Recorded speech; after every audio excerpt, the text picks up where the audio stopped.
There is an image in John Senior's book about the fall of like Christian Western culture or something like that. Beautifully written book, if some of his ideas are a little off to me. But there's a line, there's an image, honey and barbiturates. It's about this mother who had like poisoned her child that I guess she didn't want by feeding the girl like honey, but like with poison in it.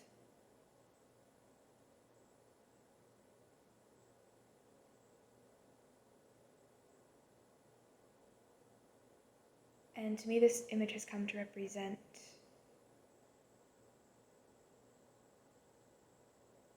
a certain pattern of things that I just see everywhere. Like half-truths. Maybe there's something with a good core, but then other bits of sort of corruption that have like latched onto it.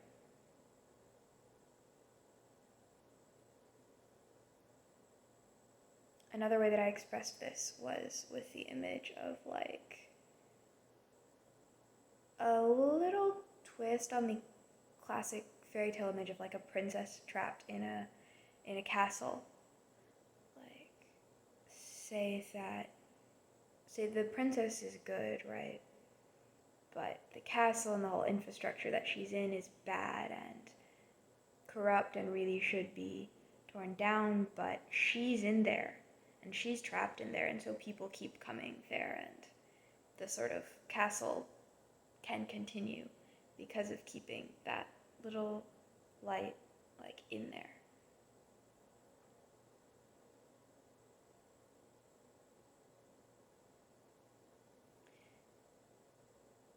And yeah, it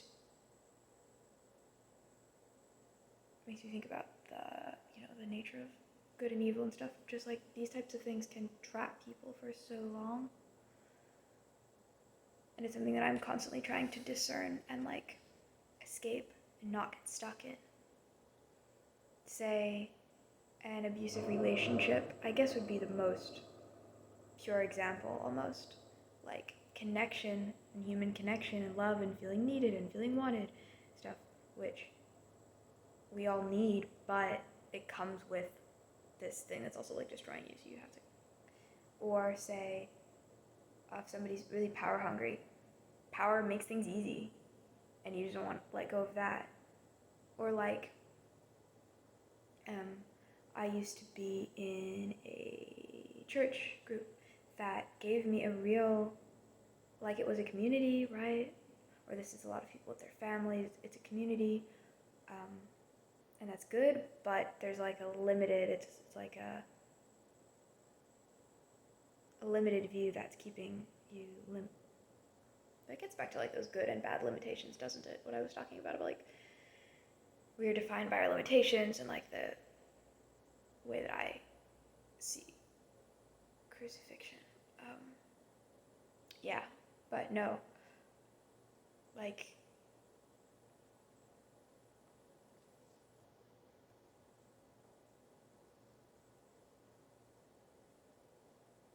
man, I want to like talk to somebody about this and get some level of feedback, because it's not really an organized enough idea to stand on its own, but don't have anyone to talk to, so just me and Gregory will discuss this. Cousin I fancy Gregory. This is gonna become a co-hosted thing by me and Gregory, I think.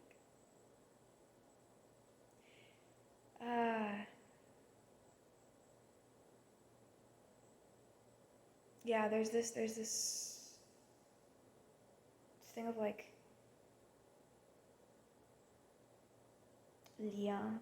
It was a French book that I read that brought up this image. It's like, threads. We all need to be connected to things outside of ourselves, right? And threads to just survive, whether that's food and water or like love and community and stuff like that. We need that. But often these links, the only ones that are available, are like so twisted. It's sort of messed up. Um,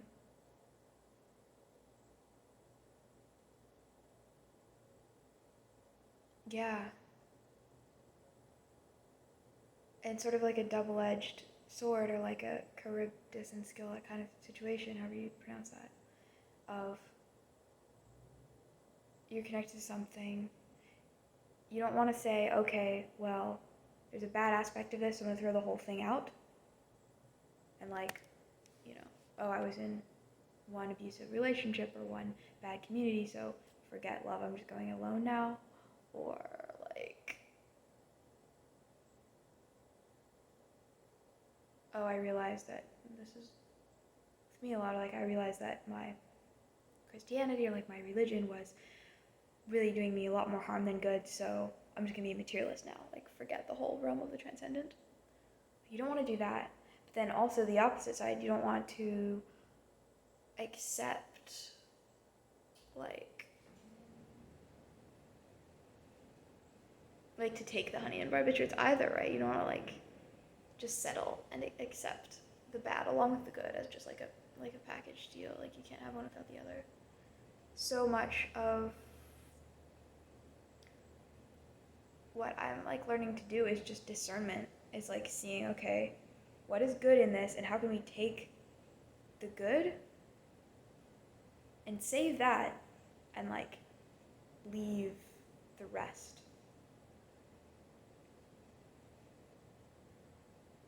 And like how do we get pure threads and like pure connections to source that aren't corrupted in this way? Or I guess quote unquote that aren't. I don't know. I mean, technically you could look closer and closer at everything and always purify and like always refine it more. I don't know. At a certain point. Yeah.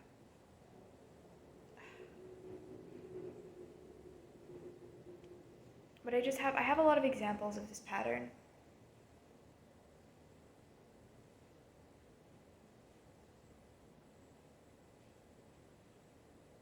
For instance, so the Rings of Power came out recently, and like it was really critiqued, right? Everybody hated it, but a lot of that critique that I saw was just like sort of sexist, sort of like conservative political, getting all like up in arms, and that kind of criticism. Which obviously that's not like a valid critique, but that sort of obfuscates the genuine problems with the Rings of Power, which there are. But because people made like straw man critiques of it, it sort of becomes harder to see through all of that, the real problems with it. Or like, yeah,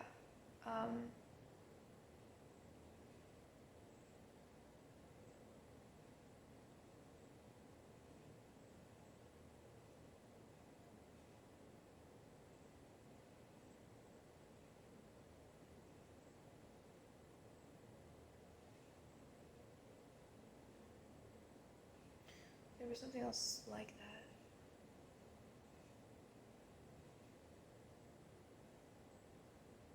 Yeah. Or like, oh, there was,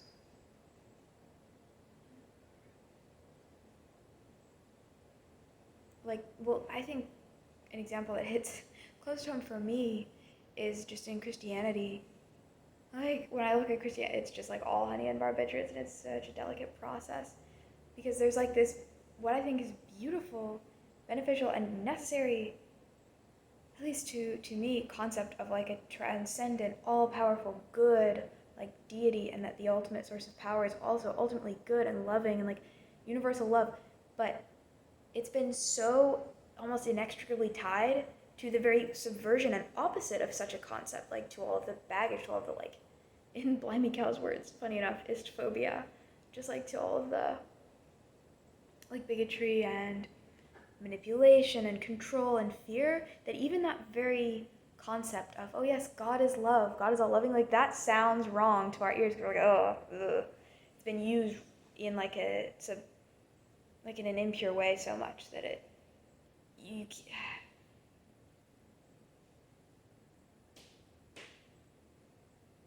I wonder if reminds me of irony.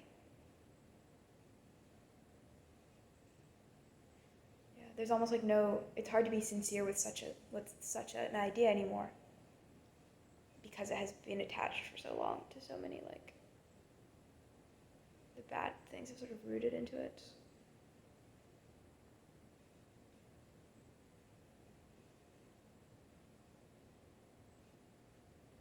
Like, there's some entity that's good, some idea or whatever. Like, it's like these bits of corruption will just like jump all over it and disguise as it, attach to it, like straw man it, and almost neuter that good heart of the concept. I don't know, I see that everywhere.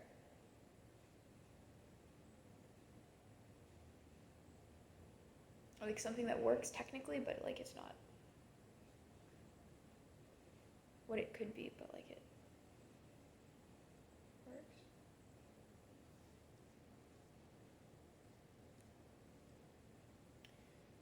I think metaphysically, only there's the idea that like existence is good, right? Um, only something with only something with like that sort of good core to it can exist at all and perpetuate itself at all. So like a bad entity sort of gets around this by almost like kidnapping something good and just like latching on, like being a half truth. That's what makes it so tricky. It's like so hard to tell the good from bad, right? Because it's almost, or arguably never like completely clear cut. Because of the half truths. And then there's the added complexity of sometimes you have to settle for something that you know is not good, that you know is not like perfect or ideal, just because that's the intermediate step. You have to settle for it, but like understanding that it's an intermediate step, like I think almost most problems could be framed this way, of like discerning the good core of something, which is perpetuating the existence of that thing, from like those contingent corruptions of it, and holding on to the heart without getting also lost in like the corruptions.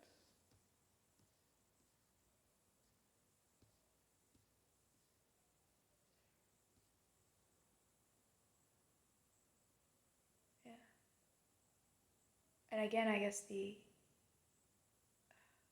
ultimate paradigm example would be like somebody who has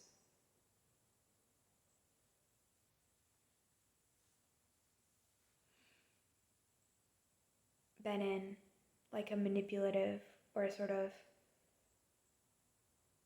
abusive relationship. I think you see the same patterns as that in like if you're even if it's not another human that somebody's connected to, if it's a set of ideas or an institution or a community or like a certain way of living in your own head. I mean, we have relationships with ourselves. Anyway, so there's like the good aspect of that, but then there's like the bad aspect of it, and it's on the one hand letting go of or healing, getting the poison out of your system without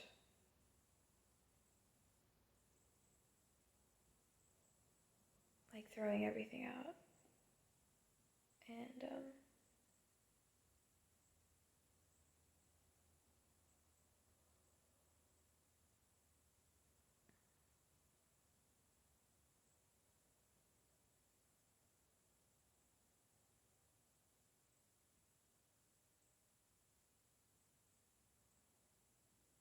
yeah, I think you get the point. Half truths, lovely bitter water.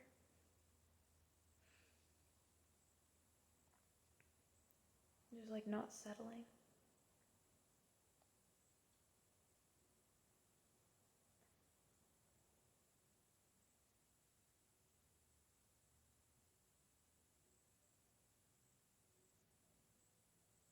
Like not settling for something that's not as good as it could be, but then at the same time not being super perfectionist and just rejecting everything that's not ideal. It's definitely a balance there.